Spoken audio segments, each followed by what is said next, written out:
ஒரு 1 இயருக்கு முன்னாடியே அவர் சன் என் வீட்டுக்கு வந்தார் வேறு விஷயத்துக்காக. அப்போது சொன்னார் அப்பாவுக்கு இந்த மாதிரி கேன்சர் இருக்குது அப்படின்னு. ஷாக் ஆகிட்டு அப்புறம் அவர்கிட்ட ஃபோனில் பேசினேன். அவர் அதெல்லாம் பற்றிலாம் கவலைப்படல. அந்த எப்போ போல் நல்லா சிரிச்சிட்டு சந்தோஷமாக தான் பேசினார். அடுத்த படத்தை எப்போ சார் நீங்கள் உங்கள் படத்தில் எனக்கு கொடுக்காமல் இருக்கக்கூடாதுன்னு ரொம்ப உரிமையோடு கேட்பார். தெனாலிக்கு அப்புறம் வில்லன், லிங்கான் நிறைய என் படங்கள்லாம் நடிச்சிருக்கார்.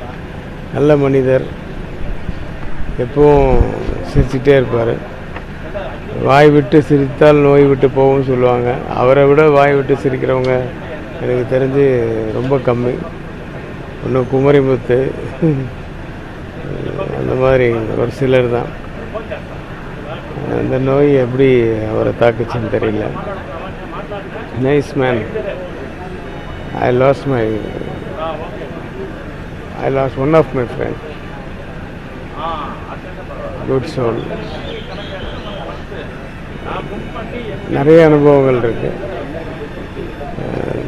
ஒரு தடவை தெனாலி ரீரிகார்டிங் நடக்கும்போது தான் எனக்கே தெரியும் அவர் ஒரு பெரிய மியூசிஷியன். ஏஆர் ரஹ்மான் பார்த்துட்டு இந்த கேரக்டர் இவர் பண்ணுறாரு. ஏன்னா அவர் கதை தெரியும் இல்லை ஏற்கனவே. அந்த படம் ரீரிகார்டிங்காக என் ஆஃபீஸுக்கு வந்து படம் பார்த்துட்டு இருக்கும்போது இந்த கேரக்டர் இவருக்கு கொடுத்துருக்கீங்களா, வெரி குட், தேங்க்யூ சார், தேங்க்யூன்னு. இவருக்கு தேங்க்யூ சொல்கிறீங்க அப்படின்னு. சார் அவர் one of my guru sir அப்படின்னார்.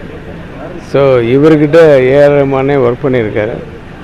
அவர் கீபோர்டெல்லாம் வாசிச்சிருக்காரு அவருடைய மியூசிக்கில், லைட் மியூசிக்கில், அது மாதிரிலாம். ஸோ அதை நான் அவர்கிட்ட சொன்னேன். அது ரொம்ப சந்தோஷம். அது நிறைய மேடையில் சொல்லுவார். சொல்லிவிட்டு இது கே.எஸ். ஜெயக்குமார் என்கிட்ட சொன்னது பெரிய விஷயம் இல்லை, ஏஆர் ரஹ்மான் இவ்வளோ பெரிய ஸ்டேஜுக்கு போய் இன்னும் என்னை மறக்காமல் இருக்கார் அப்படின்ட்டு ரொம்ப பெருமையாக சொல்லுவார். இந்த மாதிரி நிறைய incidents. Let his soul rest in peace.